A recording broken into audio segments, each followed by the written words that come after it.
Hello YouTube and welcome to our 34th Unity 3D tutorial. And in the last tutorial we basically did a Unity skin, so we made our items in our thing not have the default skin, so we took away the button texture and made our font bigger so we can see it, and now it's much better. So like I said last time, in this one we are going to do adding items to our inventory, so that'll be really cool and it's not actually that hard. So before I do, I'm just going to show you the loading screen from this tutorial in case I forget later. But here it is. You've got Killer Croc from Batman Arkham Asylum and Arkham City as an Easter egg. But yeah, so we got him and I made him into one. You'll notice a lot of our loading screens are the same, but what's the point changing the theme? So basically it says Killer Croc escaped from Arkham Asylum, which is Gotham City's prison for all the bad guys, and he was on the run. However, as he jumped into the sewers, the void took him into the realm. Now he is loose in the waters of the realm, so watch out. So that gives us another AI to put in enemy, so he can be swimming through the waters and he may chase you. You could add in some sound effects, so that'll be really cool. What we're eventually going to do is, because for all these models, like if we go to our loading screens, we haven't got Bane, Killer Croc, Spider-Man, Superman, Joker. We haven't got any of these in. But what we're going to do is later tutorials just have one big model session. Just download loads of models, stick them all in, and then put them around. We'll probably not make them shoot you or something, but yeah, so that'll be really cool. So to start, what we could do is add this add item script to our inventory GUI, but as you can see it's long enough already, and if we add it it's just going to get even more complex. So the easiest way to do it is just create another script and directly link these two scripts. So not by using static variables where any script can access it. This one will only be using these two scripts linked together like a lock, so if it calls one it calls the other as well, so it'll be really easy. So what we're going to do is create a new script in here. It doesn't have to be the same place, but yeah, and we'll call this inventory add item, like so, and we'll open this up. So the first thing to do is to create a lock between them. So what we're going to do is create a new variable, and we'll call this one the inventory. So this variable will be linking to our GUI here, and then you put colon, and then you put the name of the script. So our script's name for that GUI is inventory GUI, like so. So if we were going to take that into the inspector now, we could assign that straight to it, but why do that? We may as well just make it link itself because it's so much easier. So what we're going to do is type in the inventory, so this variable, and then we will put equals and get component, which I don't think I've talked about, which basically whatever script this is attached to, unless we specify otherwise, which we haven't, it will search for it, and then all these are classed as components. So we're about to put get component, and then we put what component we want it to get. So we want it to get inventory GUI, like so. Basically setting it as inventory GUI, it doesn't say get this script, it says it can only accept this script. You could put script like so if you wanted many scripts attached to it, but I'm just going to keep it as one. So now that will, when we run it, attach that script inventory GUI. It will search our character and then find it and then attach it. Boom. So as you can see it's got nothing, but as soon as we start the game it will attach it anyway. So it'll be really simple. And now that we've done that, that's going to stop an error, because if you didn't actually put that there, it will throw an error later saying you're in a continuous loop what it can't break out of. So yeah. However, now that we've done that, when we add items, we need to be able to change the player's amounts, textures, which we can do because they're static, but we've got no way of getting the item's texture because it's not static, and we set it static it throws us an error. So we have to now three-way interlock these three scripts, but this one won't be able to go back. So this inventory items can go to the inventory GUI and go back, but it can only go to the player inventory and can't come back. So the inventory can't access anything in here. So it's the exact same as we did, so we'll just duplicate that, and we'll call this one the textures, because this is where it's going to store, and we'll call the script variable player inventory, like so. So copy that, duplicate this, paste it in, and paste it in. So now it'll assign both of them to each one of these. So that's really simply done. We've now just linked them two scripts. So now if we wanted to say get a variable from player inventory, we type in the textures dot and then you're in the script. You can just call anything you want, private or non-private. So it's really simple. Actually, I don't think you can do private. I'm not sure about that, but yeah. So we've linked them two, but this inventory GUI has got no way of linking back yet. So what we're going to do is quickly just link it up. So it's really, really simple. So what we're going to do here is go to inventory GUI, yeah, and we'll do the exact same as we did here. So we'll just copy this, and we'll paste it in here, and we'll paste it around about here. In fact, we'll paste it on top of update. Boom. And there. So we'll call this one adding new item. The reason we've put it in here is because we're about to change it so it automatically finds itself. This one here needs to be accessed by everything, so this is going to be jumping between functions. So if we put it there, it can do it. But say if we were to put it in start, it wouldn't do it. But we're about to put this get component on the end of this, so it's, you'll see in a minute, it's much easier to do. So this will equal here, this will be inventory add item, but now instead of print semicolon we put equals get component, and then we put what it wants to get. If we were to put this up here, it will throw us an error saying we can't call get component from there, which I don't know why, but it just does. But yeah, so we put it in there. We only want function update to accept that because we're not going to be calling it from anything else, so it's really simple. But what we're going to do, at the bottom of all our code, at the bottom of the function update, what we're going to do is make it call a function in here which will add our new items. So in here we don't need the update, so we're going to rename this to new item. So this will be, if the inventory changes, it will run through this function. We don't want it running every second, we want it to only do it when we say so. So we'll put it at the bottom of here, and we will put adding new item, which is this variable, dot new item function. Done. Now them two scripts are interlocked. This one every second will call this bit. We don't want this calling it for no reason, so it'll be really simple.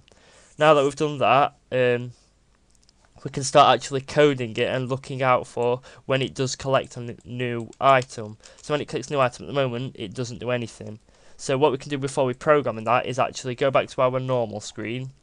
So if we go back to our level with all the boxes, level 1, save.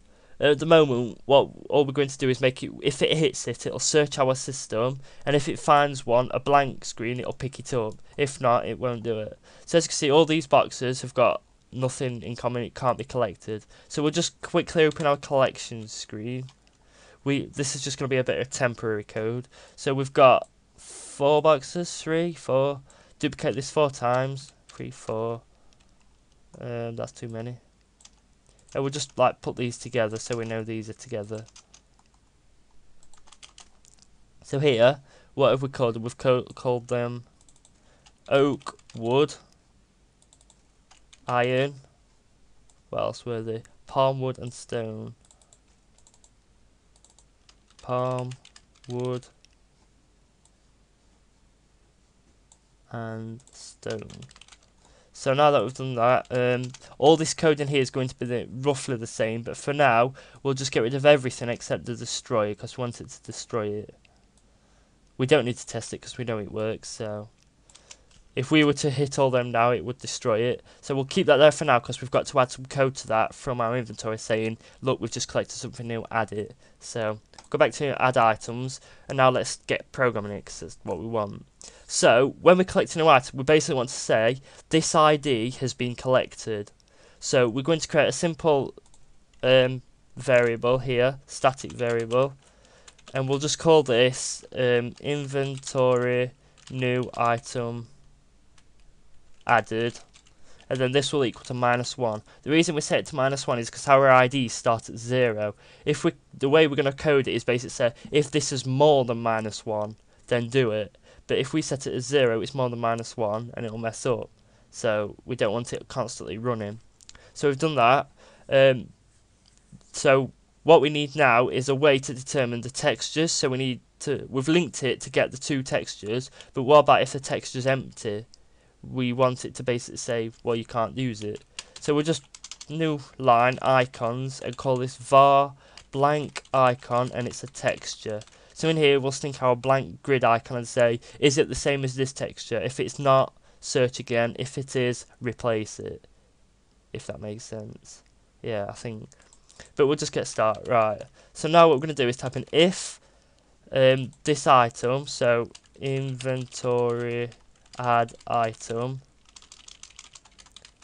dot this, if it's more than -1, so there's our start of it, so it'll call it. If it's more than -1, well, no, but we're going to change that, so whenever you collect an item, it equals that ID. It's more than -1, yes. So what we're going to do is type in, well, now we need, right, we've got the item ID, what's being collected, so we pick up wood, so it's 0.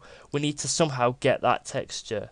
So what we're going to do is create a variable under our icons and call it the new item, and this will be a texture again, and in that we'll store whichever item our texture is. So to get this, we type in the new item equals, so this texture will equal our textures for our player inventory, because if you look here, we've got item texture is our textures for IDs, that, but it will equal, so we've got it, but how do we tell which ID is being collected? With our static variable. So we'll copy this, and then all we basically do is put that in the array.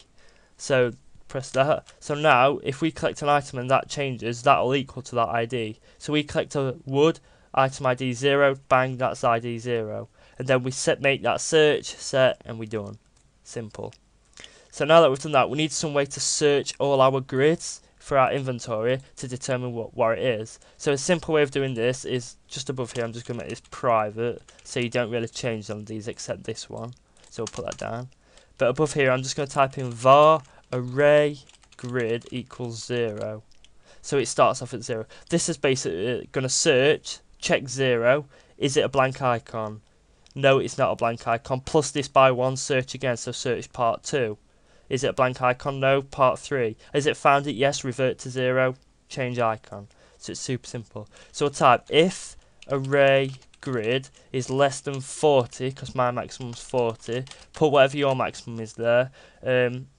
Actually, what you could also do is if you go textures.length here, copy this bit, change it from 40, and put inventory dot grid. Did we call it grid? Grids dot length. So now that'll automatically adjust it to whatever ours is. So if we were to say change our grids to 50, that would automatically update to 50, and so it's 50. So it's not basic, it gives you the ability to expand. So it's really cool. Now what we need to do, right, it's checking it at the moment, so it checks 0. We need to somehow say if this icon is blank. So we'll type if the inventory here dot grids, and then we want to put this search grid, so this ID, so this is 0.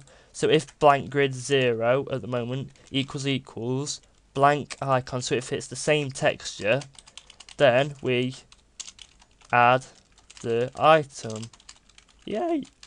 So that's where we'll add the item. However, what happens if it doesn't equal blank? Say it's already got wood there. So what we'll do here is type in else if, and then we'll duplicate all of this, paste it here. So if the item's array grid equals blank icon, so to set if not equals, you don't put if not. Where it says, where you put your expand, like your synapse, I can't remember the name of it, but either the more than sign or the double equals, all you do is get rid of the first equals and put an exclamation mark. An exclamation mark basically means not. So if you want to set if it does not equal the blank icon, then here what we do is change the array grid to search the next one, which we simply do by array grid plus equals 1. So it'll take its total, plus it by 1, then research again because it's still more than 1, we haven't changed it. So it's super simple. So now we've got a basic search feature, but we need to actually add the item. Adding the item is super simple. Actually we've got an error, I've just spotted an error. If you look here, we've got GUI content in it. If we were to go back now, it'll say error when it pops up because it's loading. Okay, no errors, but it will throw an error. I know what the error is. Where it says here grids, here, because grids, it's not just a texture no more. This is trying to set it, all of it as a texture, which we don't want. So what we do is put dot image after every time we've put this, which we really should have done. I think that's everything. Yes. So that's that. So now it'll search for the image and not the text, because it'll want to search the text, the image, and the tooltip which we added, which we don't want. So to set the new item texture, all we do is type in this again, dot image. So that whatever grid it's found, what is it, and then we'll set as equals is the new item. Done. That's pretty much it. Except if we do it now, we'll get a lot of bugs. So what we'll do is set the array grid back to 0. Done. And then we'll set this one, the new ID of the item what's been found, back to -1. That's it. We have literally just completed an inventory. At the moment, you'll see in a minute, it only builds it up, but it works 100%, hopefully. So now that we've done that, what we need to do is basically make it so when we collect the items, it changes this to the right ID, and then also increases the amount of what we've got. So if we go back to here, we've already done it for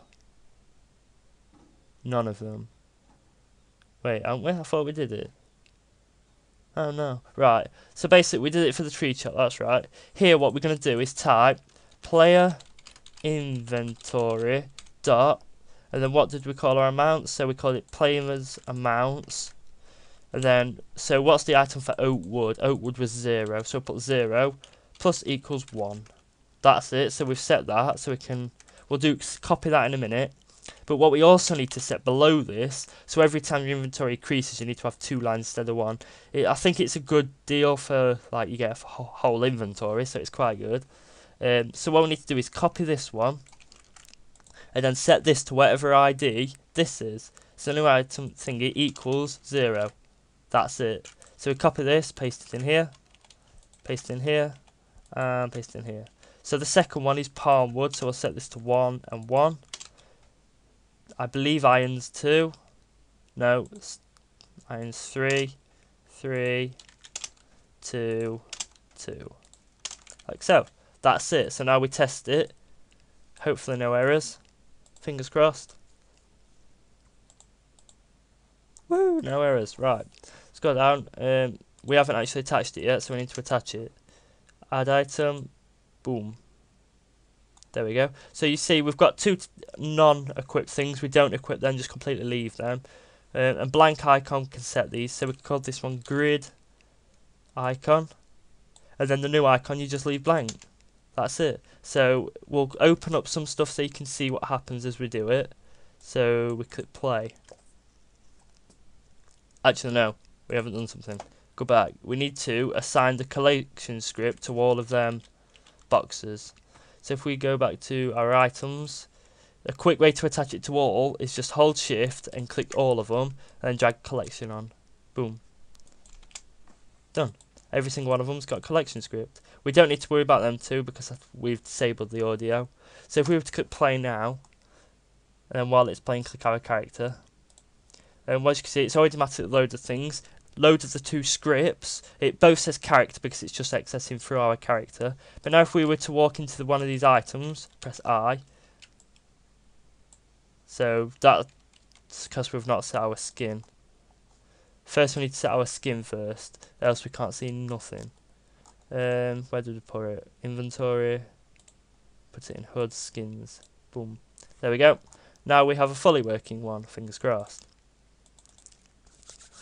Let's try it. 20 minutes long, that's not bad, we've done good.